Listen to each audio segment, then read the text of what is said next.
बिस्मिल्लाहिर्रहमानिर्रहीम। मैं हूं ज़फ़र शेख और आप देख रहे हैं Pakistan television news Copenhagen Denmark. और इस वक्त मैं बहुत ज़्यादा एक्साइटेड हूं। इसकी सबसे बड़ी वजह यह है कि हमारे साथ एक ऐसी शख्सियत जिन्होंने शोबिज़ की दुनिया में, स्टेज की दुनिया में, कॉमेडी की दुनिया में और सबसे बढ़कर इस वक्त फ्लाई रफ़ायामा के कामों में इन्होंने बहुत ज़्यादा किरदार अदा किया। और इन सब को अगर इकट्ठा किया जाए तो तमाम फ़ैन की ये ख्वाहिश के मुताबिक इनका नाम जनाब इफ्तिखार ठाकुर साहब सामने आता है। और इफ्तिखार ठाकुर साहब इस वक्त हमारे साथ मौजूद हैं और कोपेनहेगन डेनमार्क में ये मौजूद हैं। और इस वक्त ये जिस काज़ के लिए यहाँ तशरीफ़ लाए हैं ये बहुत बड़ी काज़ है। गज़ाली फ़ोरम डेनमार्क के प्लेटफार्म से ये यहाँ तशरीफ़ लाए हैं और इसी तरह बाकी ममालिक में भी ये जा रहे हैं इस काज़ को आगे बढ़ाने के लिए, जो कि एजुकेशन के हवाले से और हेल्थ केयर के हवाले से भी ये काम करते हैं। ठाकुर साहब, बहुत बहुत शुक्रिया आपका कि आप कोपेनहेगन डेनमार्क में तशरीफ़ लाए और हमें भी टाइम दिया, ये हमारी खुशकिस्मती है। और सबसे पहले तो मैं थोड़ा सा आपको आपके स्टार्ट में ले जाना चाहता हूँ कि ये स्टेज की दुनिया में, शोबिज़ की दुनिया में या कॉमेडी की दुनिया में ये किस तरह आपका दाखिला हुआ? किसी से इंस्पायर हुए या एक, जैसे कहा यह जाता है कि फ़नकार जो होता है ये पैदाइशी फ़नकार होता है? अल्लाहुर्रहमानुर्रहीम, ऐसी कोई बात नहीं थी जी। मैं एजुकेशन हासिल करने के बाद कराची चला गया था अपने वालिद साहब के पास, जो कि आर्मी से रिटायर होकर पाकिस्तान कोस्ट गार्ड में आ गए थे। सूबेदार मेजर थे, मैं उनके पास चला गया था। फिर वहाँ से मैं जॉब करते हुए इस्लामाबाद आ गया था। इस्लामाबाद में आके फिर मैंने 87 में जॉब छोड़ दी थी, क्योंकि मुझे लग गया था पता कि इसमें तो सारी ज़िंदगी यही करते रहेंगे, यानी गुलाम ही रहेंगे। ठीक है।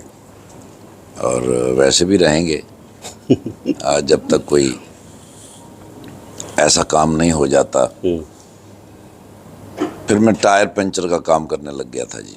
मुझे लगता था कि बिज़नेस जो है वो बिज़नेस ही होता है, इसमें बरकत होती है और उसके लिए ये ज़रूरी नहीं होता कि वो कोई फैक्ट्री ऑनर हो या कोई बहुत बड़ा कोई जनरल स्टोर हो।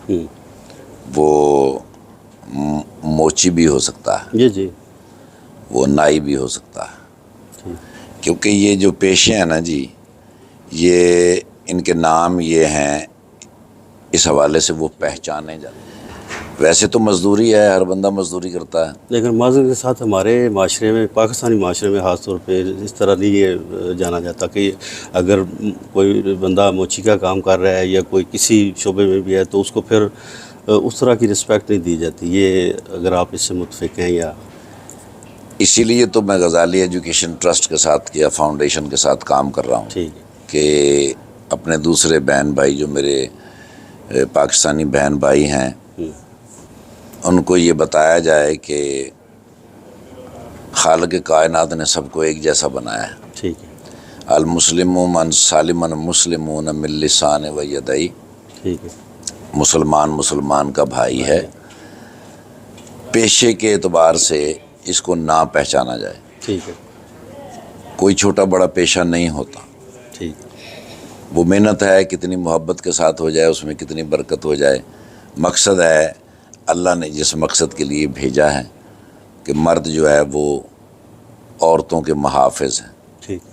अपनी औलाद के लिए वो जितनी मुमकिन हो मेहनत करते हैं, काम करते हैं, लेकिन वो ये सोच के नहीं करते कि भाई मैं इनके लिए रोटी कमा रहा हूँ। रिज़्क़ मिन जानिब अल्लाह है, रोटी अल्लाह देता है, पालने वाला सिर्फ़ अल्लाह ही है। ठीक। वो ये सोच के ये मेहनत करता है कि मैं अपने बच्चों को तालीम दूंगा, इनकी तरबियत करूंगा, ताकि ये मुआशरे में अच्छा मकाम हासिल कर सकें। ठीक। सो मैंने भी टायर पंचर का काम शुरू किया और वहाँ बहुत सारे लोग आते थे। वहाँ एक्टर आते थे, वहाँ राइटर आते थे, वहाँ सिंगर आते थे। सबसे पहली मेरी मुलाकात हुई थी अलादीता लूणे वाला। ठीक। ये वहाँ मेरे पास आए थे तो उन्होंने मुझसे रास्ता पूछा था कि मुझे अब यहाँ से लाहौर जाना है, मैं कैसे जीटी रोड पे चढ़ूँगा। तो मैं उनका फ़ैन था। ठीक है। बजाय इसके कि मैं उनको बताऊं कि यहाँ से सीधे हाथ हो जाएं, वहाँ से उल्टे हाथ हो जाएं, मुझे वो अच्छा ना लगा। ठीक है। मैंने दुकान बंद करके गाड़ी निकाली, उनको मैं जीटी रोड पे छोड़ के आया। वापस आया तो उते गाग मेरी जान रो रहे सन। फिर आपदा परवीन साहबा वहाँ मेरे करीब ही रहती थी। अच्छा। वो आई, उनके मैं गाड़ी के टायर चेंज किए, उनका ये फैन था। किस सन की बात है ये, अगर आप? ये 87, 88, 89। अच्छा अच्छा, ठीक है। तो वहाँ जितने भी आर्टिस्ट थे ये थिएटर के, वो थिएटर के लिए जब आते थे इस्लामाबाद में, तो वो भी मेरे करीब करीब ठहरते थे। ठीक। इस तरह जी ज़ैड जुल्फ़ी साहब से मेरी मुलाकात हुई। असलम राना साहब जो मेरे एक कलीग थे, अच्छा, फैसलाबाद के रहने वाले थे, उनके तवज्जो से ज़ैड जुल्फ़ी साहब से मुलाकात हुई। ज़ैड जुल्फ़ी साहब जो थे वो अकाउंटेंट जनरल पाकिस्तान रेवेन्यू में जॉब करते थे। ठीक है। और एज राइटर डायरेक्टर बहुत ही इस्लाही ड्रामा करते थे वो। जी जी। वो पैसों के लिए नहीं। पाकिस्तान में था तो उनके साथ मेरी मुलाकात हुई स्टूडियो में, बारी स्टूडियो में, उनके साथ मेरी गुफ्तगू हुई। आप बात कर रहे हैं जो एडिटर ज़ैड जुल्फ़ी साहब। अच्छा, ये और हैं। अच्छा, मादर ये लाहौर में है। अच्छा, वो इस्लामाबाद में। अच्छा अच्छा अच्छा अच्छा जी, वो शाहकोट के रहने वाले। अच्छा अच्छा अच्छा, हाँ जी। चलें।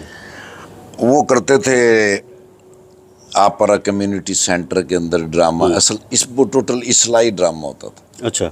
उसकी कोई टिकट नहीं होती थी। अच्छा। हाँ जी, हाँ जी, free of cast.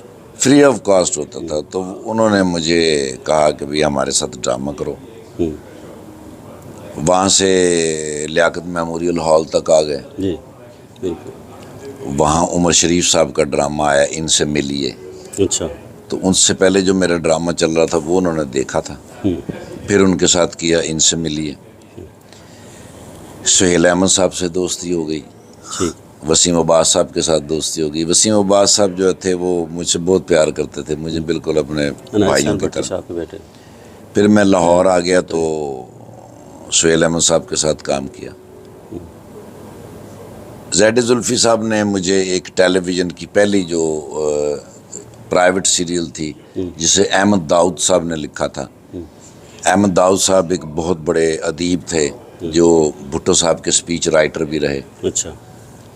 Pakistan national council of arts के अंदर वो जॉब करते थे। ठीक। नशेब उनका एक ड्रामा था प्राइवेट सीरियल, वो किया। फिर इकबाल अंसारी साहब का गेस्ट हाउस किया। ठीक। फिर लाहौर आ गया तो सुहेल साहब के साथ जुड़ गया। 97 में मैं USA गया, मोहम्मद कवी ख़ान साहब मुझे ले गए थे। ठीक है। तो मैंने वहाँ से न्यूयॉर्क फिल्म अकेडमी की। अच्छा। 3 साल 2 महीने। मैंने कहा अगर ये काम करना ही है तो फिर पढ़ के आना चाहिए, देख के आना चाहिए तो ये है क्या। पाकिस्तान के अंदर कोई भी आर्टिस्ट उस वक्त नहीं ऐसा था जो किसी एकेडमी से, पाकिस्तान में एकेडमी आई नहीं, हुकूमतों ने कभी ये सोचा ही नहीं। हुकूमत में जो लोग आते हैं वो सिर्फ हुकूमत करने आते हैं। ठीक है। ये हुकूमत करने आते हैं, मैंने बड़ा ताज़ीमी लफ्ज़ बोला है। जी जी बिल्कुल ऐसे ही। हाँ जी। हाँ, लेकिन सर मैंने बड़े मुल्कों की तारीख पढ़ रखी है, उनके साथ इससे भी ज़्यादा जुल्म हुए, होता है ऐसे। फिर वो ख़त्म हो गए, मिट गए। ठीक है। और फिर जब दोबारा उभरे तो आज पूरी दुनिया पे वो हुकूमत करते हैं। ठीक है। ये तो अल्लाह ही बेहतर जानता है कि ये क्या निज़ाम है और ये कैसे चलना है, क्योंकि अल्लाह ही का निज़ाम है और उसी का निज़ाम ही चलता रहेगा। ठीक, बिल्कुल। हाँ, अलबत्ता ये है कि जो हम करके जा रहे हैं ठीक एक दूसरे के साथ, उसका हिसाब तो वहाँ देना पड़ेगा ना, लाज़मी बात है। तो मुझे इसलिए कोई फिक्र या टेंशन नहीं होती इन लोगों के बारे में, ये जो कुछ भी करते हैं, क्योंकि हिसाब में जानिब, रिस्क में जानिब अल्लाह है और हिसाब आपने देना है। बिल्कुल देना, बिल्कुल। तो मुझे अपनी फ़िक्र होनी चाहिए। ठीक। मुझे इनकी कोई फ़िक्र नहीं। ठीक है। अच्छा मज़दूर नाज़रीन, इस वक्त हम एक शार्ट सा ब्रेक लेते हैं और उसके बाद दोबारा ठाकुर साहब के साथ मैं अभी आपने इतना कुछ तफसील के साथ बताया और इस वक्त करंटली जो आप कुछ कर रहे हैं स्टेज के साथ, टीवी के साथ, फिल्म के साथ और डायरेक्शन भी आप कर रहे हैं, तो ये सारा कुछ आप जब इस मैदान में इन हो गए उसके बाद फिर आपको डेफिनेटली तजर्बात भी तलफ़ किस्म के भी हुए, खुशगवार भी हुए, तो इस वाले से अगर आप कुछ बताना चाहें। इस काम तो मैंने चारों किए जी। ठीक है टेलीविज़न किया, फिल्म की, रेडियो किया, थिएटर किया जी।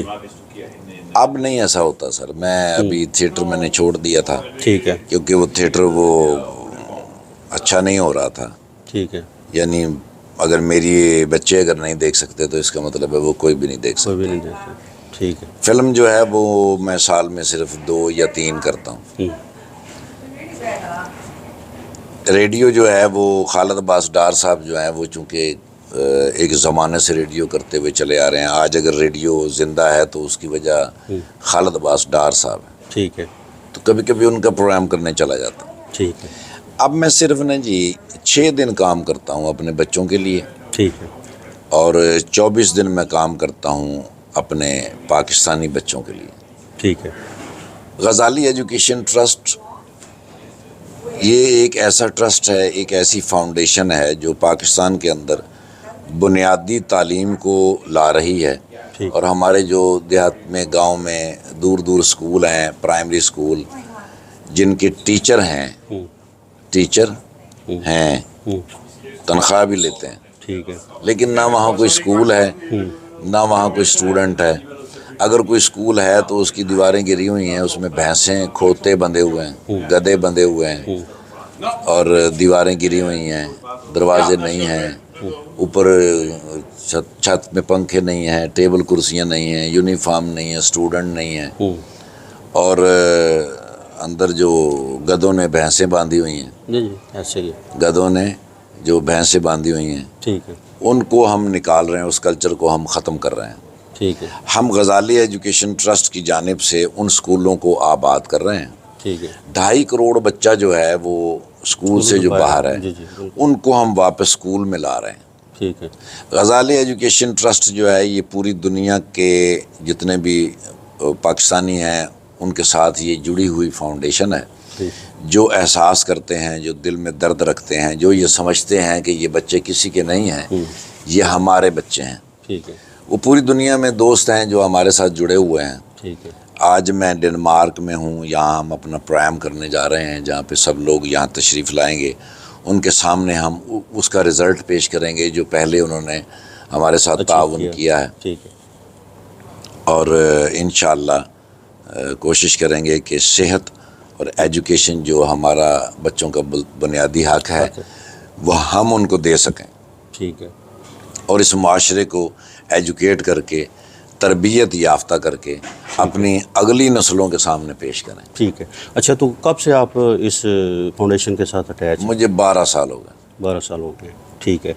तो डेनमार्क में आपका पहला ये टूर है?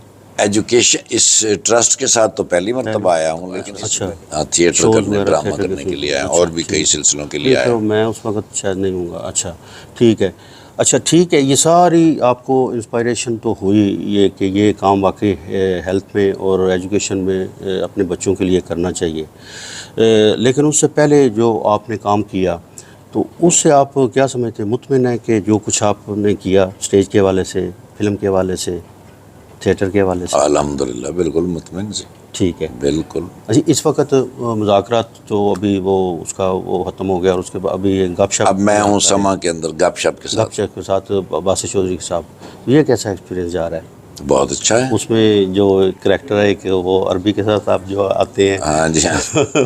वो भी बड़ा अच्छा लोगों को पसंद आ रहा है। वो और मियाँ अफजल गोली है, वो तो पिछले 12 साल अच्छा जा रहा है। अच्छा, तो कोई आपके दिल में कोई ऐसी ख्वाहिश स्टेज के हवाले से, काम के हवाले से कि कोई ऐसा काम मैं करना चाहूँ जिससे लोगों को देखने में उनकी इस्लाह हो? देखिए सर, ये बेसिकली तरबियत गाह है। ठीक है। लेकिन उस तरबियत गाह के जो मालकान हैं वो है हुकूमत। ठीक है। और हुकूमती लोग जो हैं वो इंतकाल कर गए हैं, वो इस दुनिया से रुखसत हो गए। ये दूसरे लफ्ज़ों में ये कह लें कि उनके नज़र में सिर्फ इन्वेस्टमेंट है कि कैसे करनी है और कैसे उसका इनपुट लेना है। ज़ाहिर है वो तो जिस मकसद के लिए आते हैं वो करते हैं। बस उनकी कब्रों के ऊपर हम फातिहा पढ़ चुके हैं। लेकिन यह है कि जब कोई मर जाता है उसके बाद फिर बाद में जो नस्लें आती हैं वो कई दफ़ा जो है वो अच्छा काम कर जाती हैं। तो ठीक है। मुझे मायूसी नहीं है ठीक है। मुझे यकीन है कि आने वाला वक्त जो है वो पाकिस्तान और पाकिस्तानियों के लिए बहुत अच्छा होगा। अच्छा, दिल में कोई ऐसी ख्वाहिश कि आप जो अभी इस वक्त कर रहे हैं करंटली, इससे बढ़कर अगर कोई हो सके आपसे, कोई होता है ना जहन में ख्वाहिश कोई ऐसी? सिर्फ ये है कि मेरे बच्चे जो है ना जी, इनकी हेल्थ अच्छी हो और ये एजुकेट हो जाएं तो ये सारा कुछ खुद ही कर लेंगे। ये वो सारी मेरी जो मेरे अंदर जो ख्वाहिशें थी जो मैं नहीं कर सका, वो ये मेरे बच्चे जो हैं ये एजुकेट हो जाएंगे, तरबियत याफ्ता हो जाएंगे, इनकी हेल्थ अच्छी हो जाएगी तो ये सब कर लेंगे इंशाल्लाह वो। अच्छा, फिल्म और स्टेज के साथ जितने भी लोग होते हैं अटैच, वो बड़े मुतवस्सत तबके से होते हैं मोस्टली, अभी तो हैं उसमें ज़्यादा और भी, लेकिन ज़्यादा वही होते हैं। तो उनके लिए आप क्या समझते हैं कि जैसे एक पिलाक है पंजाब लेवल पे, या एक सिंध में अजूका थिएटर है जया मयूद्दीन साहब का, या इसी तरह बाकी इस्लामाबाद में भी होंगे, तो इस हवाले से कुछ आपने कुछ शेयर किया? पंजाब में जी, पिलाक के नाम से एक है। नहीं वो सब कुछ है, लेकिन वो करें कहाँ सब कुछ? वो करने उसमें के लिए कोई जगह नहीं है हमारे पास। हुकूमत की तरफ से कोई हुकूमत तो है ही नहीं। हुकूमत वो फौत हो गए हैं सर। वो इंसाफत के हवाले से कुछ नहीं? नहीं वो कुछ भी नहीं है वहाँ, कुछ भी नहीं है सर। वो आएगा वक्त, वो भी आएगा, वो इंशाल्लाह आगे चल के आएगा।